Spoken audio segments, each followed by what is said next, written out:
আলাইকুম ওয়া রাহমাতুল্লাহি ওয়া বারাকাতুহু। কেমন আছো শিক্ষার্থীবৃন্দ? আশা করি আল্লাহর রহমতে সকলে ভালো আছো।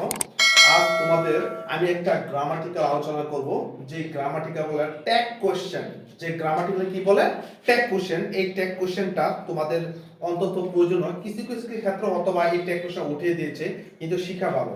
এই ট্যাগ কোশ্চেনটা শুধু 9 10 ইন্টারের জন্য, যারা অনার্স মাস্টার্স ইংলিশ হবে তাদের জন্য ইম্পর্টেন্ট। তো শিক্ষার্থীবৃন্দ কথা না বলে চলি ট্যাগ কোশ্চেনটা কি। ট্যাগ কোশ্চেন হচ্ছে, ট্যাগ কোশ্চেনের বাংলা অর্থ হইতেছে তোমার সংক্ষিপ্ত শব্দ।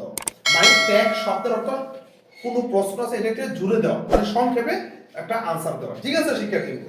তো শোনো, ট্যাগ কোশ্চেন করতে হলে তোমার কি জানতে হবে? সেন্টেন্স সম্বন্ধে ধারণা রাখতে হবে এক, আর দ্বিতীয়ত তোমার ভার্ব সম্বন্ধে ধারণা রাখতে হবে।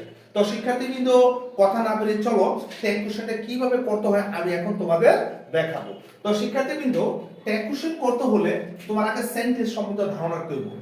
সেন্টেন্সের বাংলা সেন্টেন্স বলতে দুই প্রকার, একটা অ্যাফার্মেটিভ সেন্টেন্স আর একটা হচ্ছে নেগেটিভ সেন্টেন্স।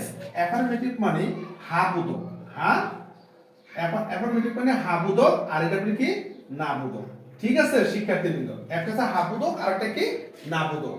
তো ট্যাগ কোশ্চেনের শব্দ অর্থ হচ্ছে যেটা হা বোধক থাকবো ওই সেন্টেন্সটা তোমার না বোধক করতে হইব, আর যে সেটা না বোধক থাকবে এটা তোমার কি করতে হবে? হা বোধক করতে হবে। ঠিক আছে, এবার শিক্ষার্থীবৃন্দ সেন্টেন্সের পরে তোমার দুইটা ভার্ব সম্বন্ধে ধারণা থাকতে হবে। যদি এই দুইটা ভার্ব সম্বন্ধে তোমার ধারণা না থাকে তাহলে তুমি ট্যাগ কোশ্চেন পারবে না। যেমন ভার্ব মূলত দুই প্রকার, একটা হচ্ছে অক্সিলারি ভার্ব আর একটা কি প্রিন্সিপাল ভার্ব। এটা তোমরা সকলেই জানো। অক্সিলারি ভার্বের বাংলা অর্থ হচ্ছে সাহায্যকারী ভার্ব, আর প্রিন্সিপাল ভার্বের বাংলা অর্থ হচ্ছে মূল ভার্ব। তো অক্সিলারি ভার্বগুলো কি আমরা কিন্তু সবাই জানি। যেমন অক্সিলারি ভার্বগুলো হচ্ছে এক নম্বর দেখো লিখেছো auxiliary verb A U X I U L A R auxiliary verb B E R B. Auxiliary ভার্বগুলো কি? যেমন এম, তারপর ইজ, আর, ওয়াজ, ওয়্যার। ঠিক আছে, ওয়্যার একসাথে লিখলে ওয়্যার, তারপর হ্যাভ, তারপর হ্যাড, ঠিক আছে, তারপর হ্যাজ, তারপর shall S H A W shall, should S H U L D should, তারপর কি ডব্লিউ আই ডব্লিউ উইল, তারপর উ ডব্লিউ উ ইউ এল ডি উড, তারপর কি অড অড উ উ U L D S T ought, তারপর ক্যান, তারপর ক্যান, তারপর কুড সি সি উ ইউ এল ই কুড। ঠিক আছে শিক্ষার্থীবৃন্দ, এগুলোকে বলে অক্সিলারি ভার্ব। অক্সিলারি ভার্বে এখন আমি তোমাদেরকে একটি ট্যাগ কোশ্চেন দেখাবো। চলো শিক্ষার্থীবৃন্দ কথা না বলে চলে যাই। যেমন ট্যাগ আমি করি, যেমন এক নম্বরটা দেখো, যেমন he is a S T U D E N টি, এটা ট্যাগ কোশ্চেন করো। ঠিক আছে, he is student. Tag question করতে গেলে দুইটা জিনিস পড়বে, সাবজেক্ট ভার্ব, সাবজেক্ট ভার্ব আর কিছু না। আর হ্যাঁ তোমাদের জানতে হবে সেন্টেন্সে কি হা বোধক আছে না বোধক আছে। তো শিখে দেখো হি ইজ এ স্টুডেন্ট, সে একজন ছাত্র। এটা হা বোধক না বোধক কিভাবে বুঝবো? কারণ এন নট নাই, এই কারণে হা বোধক, এটা কি করতে হবে? না বোধক করতে হবে। কিভাবে করবা? আগে তুমি এই সাবজেক্টটা দেখো, এন অক্সিলারি ভার্ব, মানে কি ইজটা অক্সিলারি ভার্ব এন্ড ইজ লিখবা I S is, N O T not, is not দিবা না, কারণ এর সংক্ষিপ্ত প্রশ্ন। ইজ দিবা, ইজ দিয়া ওই নটের পরিতে একটা কমা দেবে, এটা হলো সাইনেবলেশন। তারপর টি, এটা সংক্ষেপ ইজেন্ট, তারপর এখানে হি আছে বড় হবে ইজেন্ট হি। ঠিক আছে শিক্ষার্থীরা, ইজেন্ট হি। আবার তার একই প্রশ্ন যখন বড় কি, যেমন he is not, N O T not A S T U D E N T, he is not a student, he is not a student. এটা কিন্তু না বোধক। আমি বলছি না বোধক থেকে এটা হা বোধক করতে হবে। যেমন এর নট আছে দেখি, এটা আমার না বোধক করতে হবে। এটা যা আছে তাই লিখবে, ইজ আছে ইজ, তারপর হি আছে হি। দেখো শিক্ষার্থীবৃন্দ, এটার সাথে এটা পার্থক্যটা কি? ওকে, আরেকটা দেখো, যেমন যেমন I had H A D, I had a car, C A R car. ঠিক আছে, আই হ্যাড এ কার। তা আই হ্যাড এ কার, এটা হা বোধক না বোধক? নিশ্চয়ই হা বোধক, নট নাই। যেমন হ্যাডটা কি অক্সিলারি ভার্ব, মানে এইচ এ ডি হ্যাড টি কি লিখবা? ঠিক আছে, তারপর ওই যে এন্ড এর সাইনেবলেশন টি ইজেন্ট। ঠিক আছে, হ্যাডেন্ট, এটা কি বলে? হ্যাডেন্ট, তারপর আই আছে আই, হ্যাডেন্ট আই। যেমন আরেকটা দেখো, যেমন এডিট বলি I had H A D, I had not N O T not a car. ঠিক আছে, এটা কি তোমার শিক্ষার্থী, এটা কি তোমার না বোধক না? অবশ্যই না বোধক, এর নট আছে। এবার এটা হা বোধক করো, যা আছে তাই, এইচ এ ডি হ্যাড, তারপর আই এস আই প্রশ্ন বোধক ছিল। ঠিক আছে শিক্ষার্থীবৃন্দ, তো এখানে যতগুলা ভার্বই থাকবে তুমি এইভাবে করো। হাবুদক হলে আমরা আর এন, ইজ থাকলে ইজেন, আর থাকলে আর এন, ওয়াজ থাকলে ওয়াজেন, ওয়ার থাকলে ওয়ার, হ্যাড থাকলে হ্যাডেন, হ্যাড থাকলে হ্যাজেন, তারপর শ্যাল থাকলে শ্যান, শুড থাকলে শুডেন, এইভাবে সব উন থাকলে ওন, উড থাকলে ওডেন, অর থাকলে অর্ডেন, ক্যান থাকলে কান, ওর থাকলে কোডেন। যদি এটা নাবুদক থাকে এইভাবে উচ্চারণ করবা, ঠিক আছে? তো অক্সিলারি ভার্ব দিয়ে কিভাবে করতে হয় আশা করি আমি তোমাদেরকে বুঝাইতে পারছি, ঠিক আছে শিক্ষার্থীবৃন্দ? এটি হচ্ছে অক্সিলারি ভার্ব। এখন আমি তোমাদের একটু দেখাবো কি, এখানে একটু দেখাই। 2 নম্বরে কি আমি করব কি, তোমার principal verb, P R I N C I P L, principal B E R B, principal verb, ঠিক আছে শিক্ষার্থীবৃন্দ?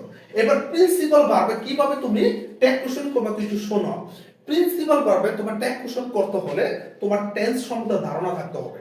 যদি তোমার টেন্স সম্বন্ধে ধারণা না থাকে তাহলে তুমি প্রিন্সিপাল ভার্বে ট্যাগ কোশ্চেন করতে পারবে না। এবার মনে করো কোনো একটা সেন্টেন্স যদি, যে কোনো একটা সেন্টেন্স মানে কোনো সেন্টেন্স যদি প্রেজেন্ট টেন্স থাকে, প্রেজেন্ট টেন্স মানে কোনো সেন্টেন্স, আমি একটু তোমাদের একটু দেখাই। কোনো সেন্টেন্স, কোনো S E N T E N C, কোনো সেন্টেন্স যে present P R E S E N T, present tense T E N S E, present টেন্সে থাকে, কোন সেন্টেন্স প্রেজেন্ট টেন্স থাকে তাহলে তোমার ট্যাগ কোশ্চেন করতে ডু অথবা কি ডি উ এস, ডাস। ট্যাগ কোশ্চেন করতে ডু অথবা ডাস। আর পাস্ট টেন্সে থাকলে P A S T, past tense T E N S E, past টেন্সে থাকে কি ডিড। এই ডিড দিয়ে তোমার ট্যাগ কোশ্চেন করতে হবে, ঠিক আছে শিক্ষার্থীবৃন্দ? প্রেজেন্ট টেন্সে ডু অথবা ডাস, আর পাস্ট টেন্সে কি ডিড দিয়ে ট্যাগ কোশ্চেন করবা। এখন তুমি প্রশ্ন করতে পারো ডু অথবা ডাস প্রেজেন্ট টেন্সের সকল ক্ষেত্রে জি না, ডাস শব্দটা তুমি শুধু ওই ক্ষেত্রে বসাবে ডাস। যেমন থার্ড প্রসেসরে হি, এই যে শি, ইট, এই তিনটা ক্ষেত্রে তুমি কি বসাবে ডাস, ডি ইউ এস ডাস, ডি ইউ এস ডাস, ডি ইউ এস ডাস। এই তিনটা হি শিটের ক্ষেত্রে ডাস বসে, ঠিক আছে শিক্ষার্থীবৃন্দ? যেমন আমি একটা উদাহরণ দেই, যেমন I E A T, I eat rice, R I C E rice, আইটা ট্যাগ কোশ্চেন করো। এনে কিন্তু অক্সিলারি ভার্ব নাই, এনে প্রিন্সিপাল ভার্ব আছে। আই ইট রাইস, এটা কোন টেন্স? এটা প্রেজেন্ট টেন্স, তাহলে ইট আছে। তাই ইটের ক্ষেত্রে আমি তো প্রেজেন্ট ডু অথবা ডাস দিয়ে করতে হবে। যেমন সাবজেক্ট এখানে আই আছে, এটা হাফবোধক সেন্টেন্স, এখানে কি ডু লেখছো, ডু দিয়ে এন্ড দিয়ে সাইলেবরেশন T, don't I, don't I, clear শিক্ষার্থীবৃন্দ? যেমন আরেকটা দেখো, যেমন I eat, E A T, I eat not, N O T not rice, আমি ভাত খাই না। তো এটা কি নাবোধক, যেহেতু এটা প্রেজেন্ট টেন্স, এখানে কি এটা do I, D O do I, ঠিক আছে শিক্ষার্থীবৃন্দ? বুঝতে পারছো? আচ্ছা, তারপর আরেকটা জিনিস খেয়াল করো, যেমন হি একটা দিয়ে বোঝায়, he E A T, he eats rice, R I C E, he eats rice, he eats rice, এটা প্রেজেন্ট ফর্ম। তো এটা কি সাবজেক্টে কি তোমার থার্ড পারসন সিঙ্গুলার নাম্বার, কারণ হি সে ডাস বসে, এখানে তুমি ডু বসে, এখানে বসে does, D O S does, and the subject doesn't he, doesn't কি হি, ঠিক আছে শিক্ষার্থীবৃন্দ? যদি এটা না বোধক থাকতো নট, তাহলে এটা ডাস হি, ঠিক আছে শিক্ষার্থী? তো আমরা একটু প্রেজেন্ট ফর্মে বুঝাইতে পারছি। এখন আমি তোমাকে একটু পাস্ট ফর্মে দেখাবো কিভাবে পাস্ট ফর্মে তোমার ট্যাগ কোশ্চেন করতে প্রিন্সিপাল ভার্ব দিয়ে। তো শিক্ষার্থীবৃন্দ একটু খেয়াল করে দেখো, পাস্ট ফর্মটা দেখো, একটা দিয়ে বুঝাই। যেমন he work, W A L K E D, he worked, he work, he work hard, he work go school, he work go school, দেখো সে হাইটে স্কুলে যায়। এই যে শিখে এটা প্রেজেন্ট টেন্স না পাস্ট ফর্ম, ভার্বটা কিন্তু পাস্ট ফর্ম, এই যে কি আছে ইডি আছে, ইডি থাকলে পাস্ট ফর্ম, এই কারণে পাস্ট ফর্ম দিয়ে ডু দিয়ে ডিড দিয়ে বসে, দিয়ে যে ডিড সাইলেবরেশন এন্ড এই যে ডিড লিখবা, তারপর এন্ড দ্য সাইলেবরেশন ডিডেন্ট, তারপর হি আছে হি, ডিডেন্ট হি, পাস্ট ফর্মে ডিডেন্ট হি, পাস্ট ফর্মে কোনো ধরা কথা নাই। তোমার হি শাল থাকো সিঙ্গুলার যে কোনো থাকো, পাস্ট টেন্সে তুমি ডিড দিয়ে ট্যাগ কোশ্চেন করবা। তো নিশ্চয়ই এটা হাবুদক আছে দেখে নাম তো ডিডেন্ট, ডিডেন্ট, তারপর আমরা সাথে হি আছে হি। যদি এটা তোমার নাবুদক থাকতো, যেমন একটু আমি এখানে, যেমন এটা আমি এখানে আছি, ঠিক আছে? যেমন he work, W A L K E D, he work to go to কি স্কুল, এস ডব্লিউ স্কুল, এটা কি হবে শিক্ষার্থীবৃন্দ? এটা কিন্তু হি ওয়ার্ক নট, এটা নট দিয়ে দিলাম, নট আছে, এটা কি নাবুদক, এটা নাবুদক আছে দেখবে, কারণ সাবজেক্টটা কি পাস্ট ফর্মে আছে।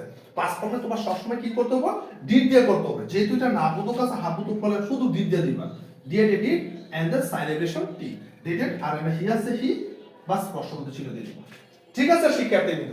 Tag question all score complete, no class, আর কোনো ক্লাস নেই, বাস এই সিস্টেম মনে একটা ট্যাগ কোশ্চেন কমপ্লিট করে শেষে, ঠিক আছে শিক্ষার্থীবৃন্দ? তো শিক্ষার্থীরা আজকে এই পর্যন্ত থাকবে। টাকুশের সম্পূর্ণ দেখাই দিলাম, তোমরা এই নিয়মটা প্র্যাকটিস করো। হ্যাঁ, প্র্যাকটিস করো, তোমার আশা করি তোমাদের অনেকটা উপকার আসবে। আমি মামুন স্যার আগামী ক্লাসে আরো অন্য গ্রামাটিক্যালি আমি হাজির হব। আসসালামু আলাইকুম ওয়া রাহমাতুল্লাহি ওয়া বারাকাতুহু।